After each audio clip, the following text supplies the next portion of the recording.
죄책감을 느끼고 미안한 마음이 들면 아이에게 고백하는 것이 좋습니다. 아까 엄마가 딴 것 때문에 사실 화가 많이 나서 네가 조금 잘못했는데도 엄마가 화를 좀 많이 낸 것 같아. 미안해. 안녕하세요. 힐링맘 코칭맘 TV의 장성욱입니다. 지난 힐링수다 시간에는 둥이맘하고 같이 화풀이 성화를 주로 내는 엄마들에 대해서 얘기를 좀 나누었어요. 종로에서 뺨 맞고 한강에 가서 눈을 긴다 라는 속담처럼 내가 아이 때문에 사실 화가 많이 난 건 아니고 남편 또는 뭐 다른 어떤 일 때문에 화가 많이 나 있는 상태에서 아이가 엄마 화난 것을 좀 촉발하는 작은 행동을 하더라도 엄마가 그 아이에게 내가 이미 화난 것까지 다 쏟아붓는 그런 식으로 화를 내는 엄마들에 대해서 얘기를 했었죠. 그 두 유형이 주로 그렇다고 했는데, 첫 번째는 자기중심적으로 자기중심적으로 사고를 하기 때문에 남을 배려를 못하고 남의 마음을 잘 이해를 못하고 이제 그런 엄마들이 전형적인 화풀이성 하는 엄마들이고, 두 번째는 감정 조절이 좀 미숙해가지고 내가 화가 난 거, 특히 부정적인 감정들이 막 올라올 때 그것을 내가 조절하지도 못하고 또 때로는 아예 인식조차 제대로 하지 못하는 경우에 아이들에게 화풀이성화를 하게 된다라는 말씀을 드렸어요. 이 두 부모 다 공통적인 것은 정당한 화와 부당한 화에 대한 분별력이 별로 없기 때문에 아이들에게 부당하게 화풀이성화를 하게 된다는 거죠. 정당한 화라는 것은 적당한 시간에, 그러니까 엄마가 아이에게 화를 낼 만한 그런 일을 했을 그 시간에, 적당한 시간에, 또 아이가 화를 낼 만큼 한 그 잘못의 크기만큼, 다시 얘기하면 아이는 요만큼 잘못했는데 내가 남편 때문에 화가 이만큼 났다. 그러면 아이에게 요만큼 화내야 될 거를 남편에게 화난 이만큼까지 다 같이 아이에게 쏟아붓는다.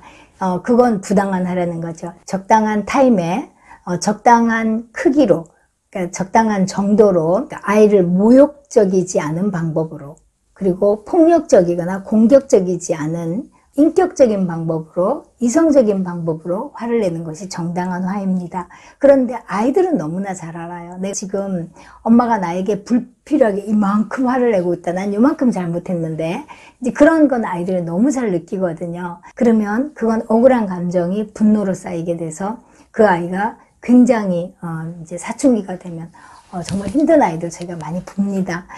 자, 꼭 이 두 유형의 부모가 아니더라도 그냥 일반 보통의 엄마 아빠들도 때로는 우리가 화풀이성 화를 아이에게 낼 때도 있지요. 뭐 우리가 다 연약하고 부족하니까. 그런데 그렇게 내고 나면 금방 느끼죠. 아, 내가 화풀이를 했구나. 죄책감을 느끼고 미안한 마음이 들면 아이에게 고백하는 것이 좋습니다. 아까 엄마가 딴 것 때문에 사실 화가 많이 나서 네가 조금 잘못했는데도 엄마가 화를 좀 많이 낸 것 같아. 미안해. 엄마도 사실은 노력하는 중이야. 근데 잘 안 되네. 이렇게 아이에게 고백하는 것이 매우 중요합니다. 근데 여러분도 그렇고 저도 그렇고 누구나 다 완벽한 사람 없잖아요. 그래서 완벽한 부모이기를 스스로에게 기대하면 언제나 무너지는 느낌만 체험하게 돼요. 그래서 여러분들이 이 화풀이성화를 막기 위해서는 일단 나 자신에 대한 이해와 수용이 기본이 되어야 돼요.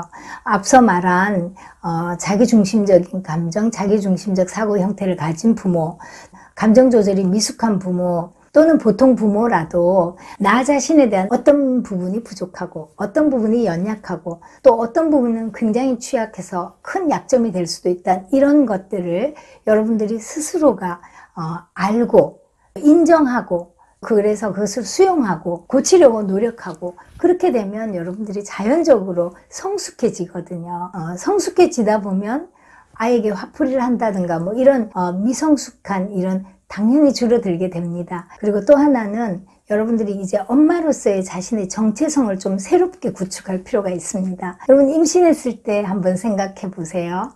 몸에 나쁜 거 절대 안 드셨죠? 뭐 담배나 술이나 이런 것도 피하고 좋은 단백질 먹고 뭐 예쁜 것 먹고 이렇게 뱃속에 있는 내 아이를 배려했잖아요. 나의 욕구를 절제하고 그렇게 여러분의 한 몸을 내어줘서 아이를 세상에 태어나오게 한 것처럼 일단 세상에 태어났으면은 이제는 몸은 분리되어 있지만 내가 심리적으로 그 아이에게 나의 욕구나 감정을 적당히 제어하고 그러면서 아이를 배려해가면서 키울 수 있어야 된다는 거죠. 그것 또한 심리적인 환경을 좋게 만들어서 아이를 건강하게 행복하게 만들 수 있는 매우 중요한 토대이거든요.